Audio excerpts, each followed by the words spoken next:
It's FA Cup time, and we want to see if we can go a bit further than last season.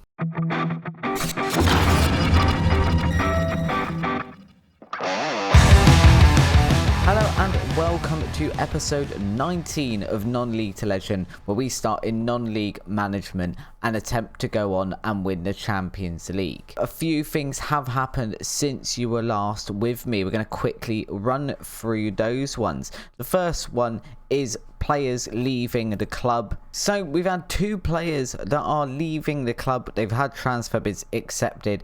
The first one I mentioned, I believe, last episode is Ronaldo Taraj. He will be leaving and going to another club. We've accepted a bid for him and now I can't find it. He's joining Kilmarnock.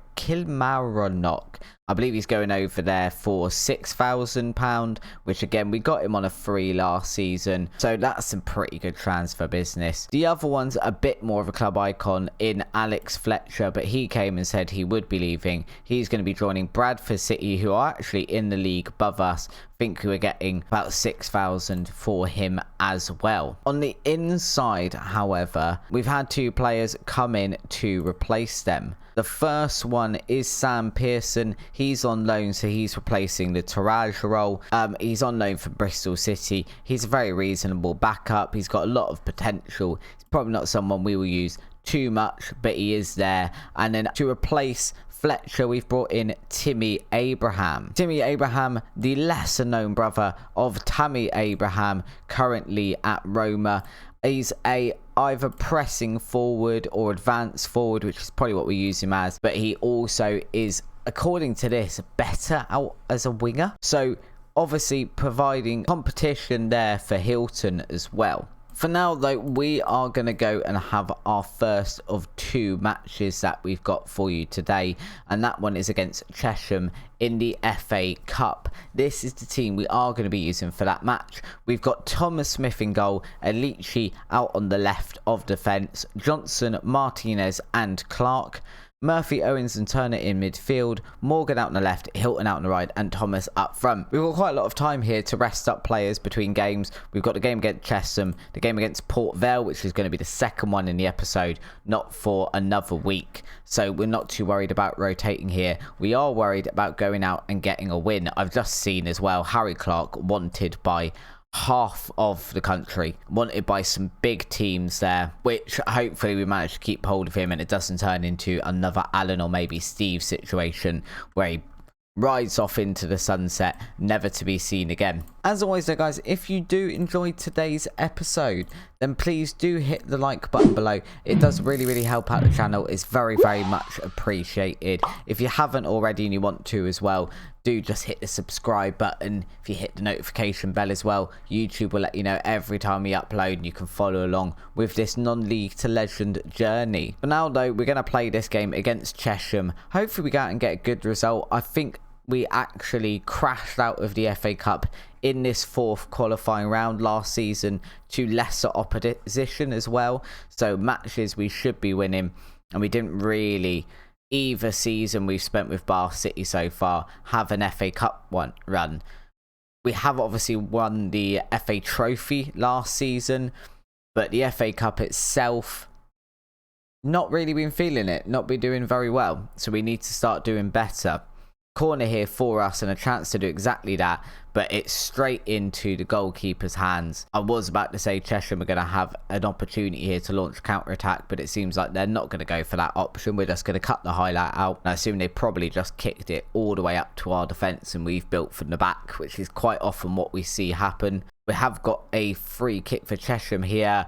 I think that's hit the bar. We've come away from that one just about still intact. I don't really like pinball in our box. Is an ideal world. I find that quite irritating, and I'd quite like at this point, 30 minutes in, to have scored a goal against someone like Chesham. This does seem to be something we do in the FA Cup. If we have teams that we realistically should be beating, we don't tend to do so. We tend to I don't know, not rise to the occasion, get arrogant, something, and we don't score. But this one we have scored. It's Pablo Martinez with a header off of that corner into the back of the net. It does put us up by one goal before half time, which is ideal, and hopefully we can go build on that one now and add a couple more in this match. We definitely look like the better team so far in that first half. We've just got to go and show that we are definitely the better team here and not concede one ourselves. Murphy getting a yellow card the moment we've come back for the second half, but it's fine. He's going to get a yellow card occasionally as a defensive midfielder. We're not too worried about it yet. What I am worried about is the fact we're not adding another goal yet. Hilton is not having the best match I've ever seen. It's a 6.4. It's not fantastic. We're going to bring on Timmy Abraham on that side. It's I guess it's not too early a substitution. It is on the 63rd minute. Josh Thomas also not scoring yet, which is a bit unlike him. Turner's not doing as well as I'd hoped he'd do either. But we're going to bring on Andy Pan instead of Alici over on that left-hand side and see what he can do. And what he can do is get a yellow card the second he comes on the field. Josh Thomas apparently is looking pretty tired. He wants to bring on Cozy Berry instead of him. I mean, it's an interesting idea. Abraham there with a shot. He hasn't managed to get that one on target. It was quite a weird angle, I guess. Josh Thomas looking tired. We could bring on Cozy Berry, I guess. Yeah, we'll bring on Cozy Berry. Why not? We're all for this one. We've employed him to be a left winger, and so far he's played as a right winger and a striker, not very much out on the left in the last few games, but it's all good. He's versatile. Versatility is what we demand from Cozy Berry. Can you play 6 different positions? In that case, you're hired. Owens here, over to Abraham. Abraham playing that ball in front of Clark, who was quite far ahead of him considering he is the right back. Back over to Abraham. Abraham to Clark again. Good partnership there from them over on the right. Owens into the box. Cozy Berry almost manages to turn it in. He doesn't manage to do it, but we have got Oliver Turner to run in and put the loose ball in the back of the net. He did score, I think it might have been last game or maybe the game before. He scored recently either way, which is always nice for an actual Bath City youth player to come up through the ranks and be scoring goals. It may be, given the age of some of the players we signed for midfield, maybe we do start looking towards the players like Oliver Turner, who maybe aren't quite as good yet, but potentially will be with us a bit longer and have more room to grow. I'll have a look at it. Maybe we do. Cozy Berry gone past his man there into Morgan. Great play by Cozy Berry, and Morgan's managed to just basically tap that win off of the cross. Cozy Berry just danced past that defender there. He's made him look like a bit of a mug. He's gone in for his tackle. Cozy Berry said, nope, not today, lad. And just slung that one into the box for Morgan to tap home. It's 3-0 for Bath City now. That was a really good goal from us. I love those goals where they just look great. Maybe not the most technical. It's basically a cross and we've lumped it into the box and tapped it home. But it looked nice. It was nice build-up play. We're on the attack here still. Morgan nodding it on to literally no one because there was no one ahead of him and no one running onto that one. More their goalkeepers launched that one forward. This is what I was talking about earlier. Quite often it would just be a big lump forward from the goalkeeper. It would just be there for our defence to pick up and build an attack on. Timmy Abraham coming forward here. His cross does evade all of the Bath City players, but we've managed to recycle it. Morgan now bearing down on goal into Cozy Berry, not managing to get his shot off, and the ball has been cleared by Chesham now, who are launching their own counter-attack, but pretty easily cut out by Andy Pan, as it turns out. We've had 20 shots in this match. They look like they're getting carded. Maybe not, but it is going to be a free kick. Murphy to take. Is he going to have a shot on goal? He is. Top bins. Fantastic goal. What a way to end the game. We've definitely sort of grown into this game rather than coming into it all guns blazing. Lovely goal there. It's hit the back of the net so hard it's come back out of the goal and hit the goalkeeper in the back of the head. And you love to see it. It's a 4-0 win. For Bath City on the day. That's definitely what we need. We need to be getting as far as we can in the FA Cup. I'm not expecting us to go win it. The further we can get in, the more money it is for the club, which is always quite nice. There's a press conference, so I'm going to ignore that. And we will just get straight over to the next match against Port Vale. And here is the team for that match against Port Vale. It's very much the same as the last match. We've got Scott returning in goal, back four of Alici, Johnson, Martinez and Clark. Murphy, McLeod and Owens in midfield, Morgan out on the left, Hilton out on the right and Thomas up front. What I do like now is look at all of these lovely green lines. I love a good green line. Dynamic, super important in Football Manager. So having all of those, basically every position now have those lovely green dynamic lines. Exactly what you want to see, and our form has been very much reflective of that. We've lost one match in the league so far, which was just before we recorded. We did get absolutely battered, and I can't remember who it was against. I will actually show you that. I think it was against Chorley, if I remember rightly. I will actually show you the results, because I'm just acknowledged I haven't actually shown you guys those in between. It does look like, straight off the bat here, first highlight, we have got a penalty. I think one of our players was pushed in the area. Josh Thomas is going to take this one. Can he pop this one in the back of the net? He doesn't. Goalkeeper's got to it. That's not, however, the start we wanted. That can change the game, missing a penalty. Really unfortunate there, because Josh Thomas has been in fantastic form so far this season. And now we're going to see a Port Vale corner. Scott has managed to save that one. Fantastic goalkeeping there from Scott. We're going to ignore this penalty. Go away. Penalty's been. It doesn't matter if I change what player's taking it now. It's already happened. Port Vale obviously just above us by 3 points in the league, so we could close a gap on them. They are ahead of us. Hilton's managed to steal this one off of them, following that throw-in as well. Good play from him. Over to Owens now. Can we build an attack? It's a ball through to Thomas. Thomas rounding the goalkeeper. Boots managed to save that one, but we are going to get a corner kick off of it. And McLeod to take this corner. In-swinger here into that near post. Hasn't come off on this occasion. Port Vale launching a counter-attack now. We need to get someone over there. Clark, more than equal to the challenge. And Hilton is just upended there. He's ended up on his face. And our counter-attack's been stopped there by Port Vale. It's an effective way of stopping a counter-attack, at least. I will give them that. Free kick here for Port Vale this time. Swung into the box. And they have managed to get a pretty free header there, but not on target, fortunately for us. And it's a free kick for us. Apparently every highlight is going to start with a free kick here. Connor Johnson with the header at the near post. It is going to stand. I always get worried every time we see a goal go in that it's going to be disallowed by the referee for offside.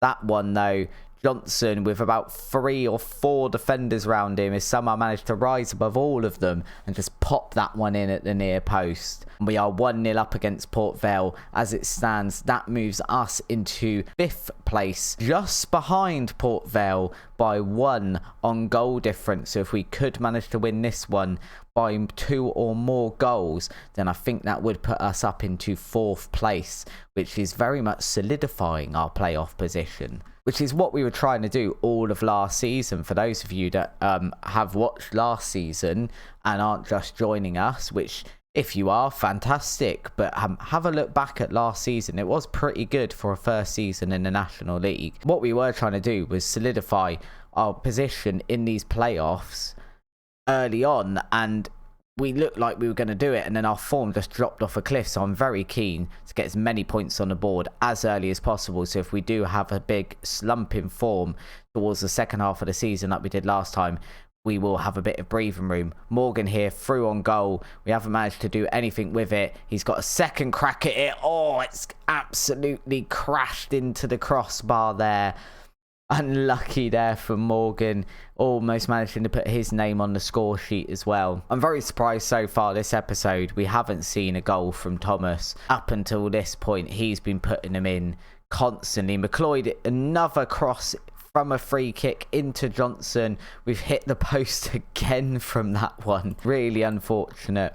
We've got a few tired players here, so we're going to have a look at making another substitution. Let's bring Hilton off, and let's put Timmy Abraham over on that right-hand side. And that will leave us one more substitution to do, which we will do in a second. I think it's probably going to be Morgan. It is going to be Morgan out on that side. We'll bring on Cozier Duberry. So far this episode, he's played up front. Now he's playing out on the left. I think the match before he played out on the right. Cozier Duberry, very much the versatile player of those front three. McLeod's been upended this time. We're going to see another free kick from McLeod. I don't know if he's going to take a shot from there. He is going to take a shot. It's going to go wide. Bit wasteful there, really. I guess it wasn't really a very ideal angle for making a cross into the box. But yeah, bit of a waste, really. And again, a free kick this time for Port Vale. They've managed to get something through there. Scott, fantastic goalkeeping once again.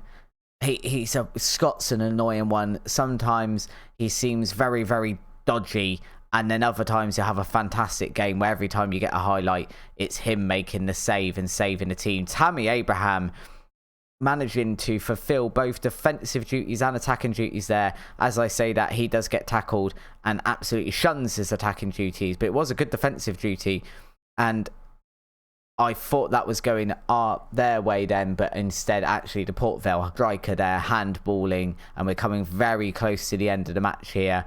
We've got about 30 seconds left on the clock. Can we hold our lead? We can, and it's a 1-0 win against Port Vale. That is super important to get those 3 points. Like I said, it does put us 4th now. Barnet down in 8th outside of the playoff positions. They have 26 points today, are 6 points behind us. So we are firmly at the moment in those playoff positions, which is exactly where we want to be. Grimsby, obviously the next team above us after Port Vale. We are drawing on points with Port Vale. Grimsby are above us. They are actually equal on points with us, but they do have a game in hand. So maybe we can't catch it up with them straight away. Johnson there, we'll just praise Johnson for his performance last match, getting us that 1-0 win. So yeah, this is what I was going to say. Didn't actually show you any results at the start of this episode, but if you are still watching, we had up until this point, I think the last one we saw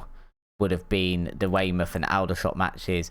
We beat Newport and Boreham Wood, beat Kettering and Dulwich Hamlet, but then we did lose our first match of the season just before this episode against Chorley, where we lost 3-0 and just got battered. But we seem to have not let that affect us, and so far, looking at this, 1 loss, it's not too bad.